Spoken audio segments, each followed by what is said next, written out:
पहाड़ों में पानी स्टोर करना थोड़ा मुश्किल काम है, क्योंकि अगर हम स्टोर करेंगे तो लैंडस्लाइड हो जाएगा। और यहाँ देखिए गधेरे इतने ज़्यादा आ रखे हैं, मटमैला पानी आ रखा है। यहाँ पे देखिए बीच रोड में एक बड़ी सी बांज की सूखी लकड़ी गिर रखी है, भीगे हुए हैं और ये बेजुबान हैं, ये कह नहीं सकते हैं कि इनको कितनी तकलीफ हो रही होगी, कितना ठंडा हो रहा होगा। झाड़ी झाड़ी दिखाई दे रही हैं, ये कद्दू और राजमा के बेल हैं और कद्दू का बेल देखिए ऊपर गौशाला तक जा रखा है। गई यहाँ की मालकिन बाहर आ गई। की दीवारों की चिनाई पूरी पत्थर से हो रखी है और अभी तक ना एक छोटा पत्थर भी नहीं निकाल सकते इस पर से, मतलब इतना टाइट रहता है।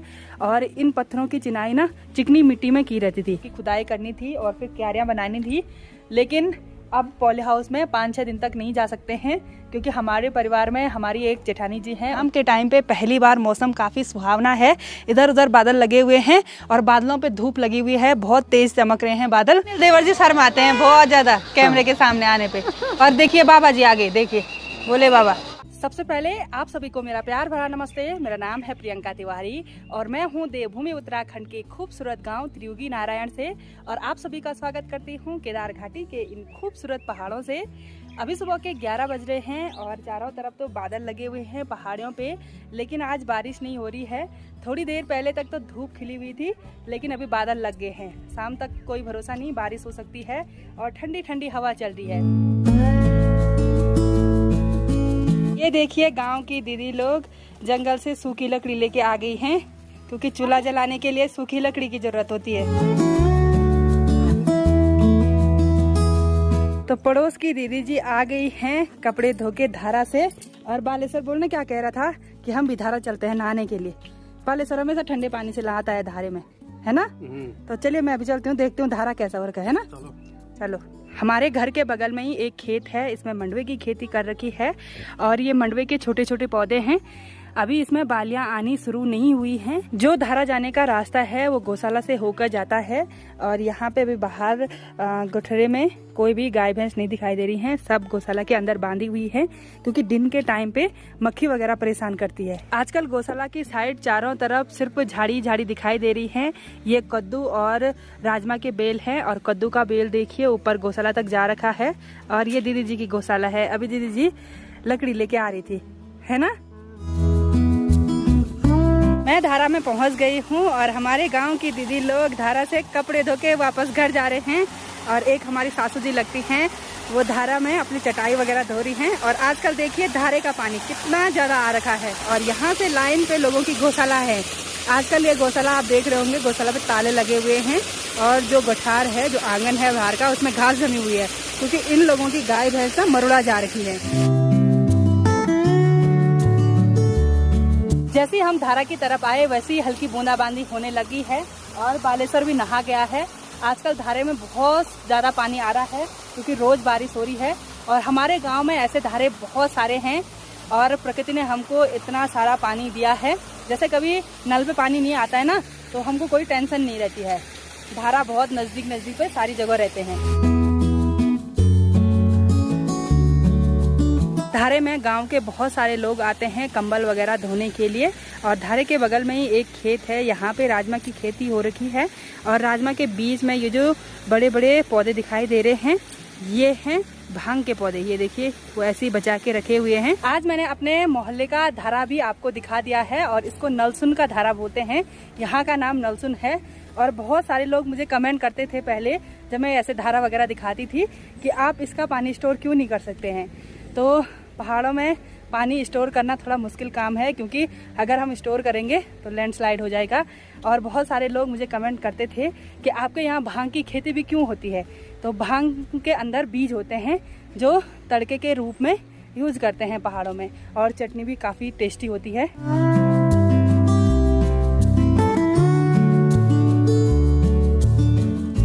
गांव में बहुत सारे टाइप के मकान देखने के लिए मिलते हैं और उनमें से एक मकान कुछ इस तरह के भी होते थे। इनकी बाहर की दीवार पे तो सीमेंट वगैरह लगाया रहता था और जो खिड़की वगैरह हैं वो पहले के हिसाब से थोड़ा बड़ी रहती थी और डबल मंजिल वाले, और ये उस टाइम के बड़े मकान होते थे। और ये देखिए ऊपर जाने के लिए अंदर ही से सीढ़ियां बनाई रहती थी और इसको बोलते हैं खोली। और खोली पे देखिए ये बिल्कुल पूरा डिजाइन है, ये है लकड़ी का और इसी पे गणेश भगवान बना रखे हैं और नाम भी लिखा रहता था कि किस सन में बना, किस संवत में बना और तब घर के मुखिया कौन थे, ऐसे सब लिखा रहता है। और इस पे देखिए पूरा लकड़ी लगा रखा है और ये जो छोटा बना रखा है ना, इसको खतरू बोलते थे। और इसके ऊपर से देखिए एक कील टाइप की लगा रखी है, ये भी लकड़ी की कील है और इस पे बैग वगैरह टांगने के लिए। और दरवाजे उस टाइम पे कुछ इस तरह के होते थे, मतलब दोनों दरवाजे खुलते थे और कुंडा इस टाइप का होता था। ये देखिए ये लोगों का है, जिनका ये है उनका नया भी मकान है और ऊपर वाला जैसे किसी और का होगा, देवरानी जेठानी में ऐसे बंटे रहते थे। और जिनका ये ऊपर वाला है ना, उनका नया मकान ये है। और यहाँ अंदर दीदी जी खाना बना रही हैं, मतलब पुराने वाले घर में वो खाना बनाते हैं और नए वाले घर में सिर्फ रहने के लिए। और ये आ गई यहाँ की मालकिन, बाहर आ गई। आप भी आ जाइए। हाँ कोई नहीं, हम भी बना लेते हैं, बारिश होने लग गई है। चलिए खाना बनाते हैं अब। जो पुराना वाला घर मैंने आपको फ्रंट से दिखाया है वो हमारे बगल का ही मकान है और काफ़ी लंबा मकान है। उस ज़माने का सबसे बड़ा मकान हुआ करता था और उस टाइम वो 4-5 भाई थे, तो सब भाइयों में बंटवारा हो रखा होगा। और इस मकान की एक खास बात बताती हूँ, इस मकान की दीवारों की चिनाई पूरी पत्थर से हो रखी है और अभी तक ना एक छोटा पत्थर भी नहीं निकाल सकते इस पर से, मतलब इतना टाइट रहता है। और इन पत्थरों की चिनाई ना चिकनी मिट्टी में की रहती थी और किचन वाली मोरी इतनी छोटी सी होती थी धुआं बाहर निकालने के लिए। और ये लकड़ी भी अभी तक सड़ी नहीं होगी क्योंकि दीवार पे पानी बैठना का कोई सवाल ही नहीं होता है, इतनी अच्छी से चिनाई कर रखी रहती थी। और बिना बिम के बिना उसके डबल मंजिल का बना देते थे। पहाड़ों के मौसम का कोई भी भरोसा नहीं होता है। सुबह तक तो अच्छी सी धूप खिली हुई थी, उसके बाद बादल लगे, उसके बाद बारिश हुई और अभी बारिश तो बंद हो गई है लेकिन चारों तरफ कोहरा लगा हुआ है।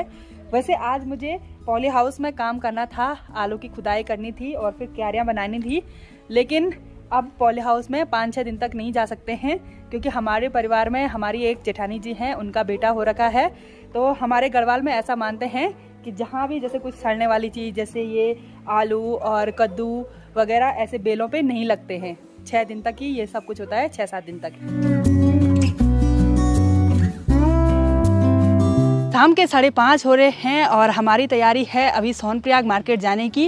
वैसे तो केदारनाथ धाम की यात्रा बिल्कुल कम हो गई है, यात्री लोग बहुत कम आ रहे हैं और पहली बार सावन के महीने में जो केदारनाथ के पीछे का जो हिमालय पर्वत है ना, उसके दर्शन हो गए हैं। अभी उससे बादल छट गए हैं, तो ऐसा बहुत कम होता है सावन के महीने में। और शाम के टाइम पे पहली बार मौसम काफ़ी सुहावना है, इधर उधर बादल लगे हुए हैं और बादलों पे धूप लगी हुई है, बहुत तेज़ चमक रहे हैं बादल, तो बहुत ही खूबसूरत नज़ारा हो रखा है इस टाइम का।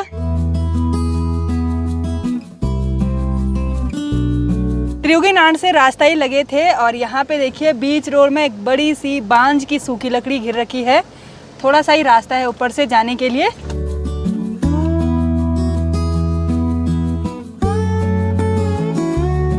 हम डायरेक्ट आज अपने ढाबे में नहीं जाएंगे, हम जाएंगे मार्केट में। और यहाँ देखिए गधेरे इतने ज़्यादा आ रखे हैं, मटमैला पानी आ रखा है और बिल्कुल सुनसान दिखाई दे रहा है।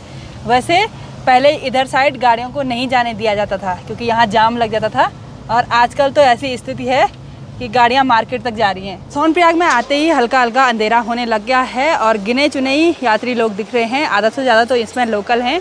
और आज नीरज कहाँ जा रहा? नीरज तो बैग टांग रखा, सर मारा, देखो कहाँ जा रहा? घर जा रहा। यहाँ 7 नंबर हॉल में रह ले और अब मालिक साहब बैठेंगे चेयर पे। सुधांशु जी कैसे हो? अच्छा, लगना कुछ नहीं आते आजकल कुछ नहीं है।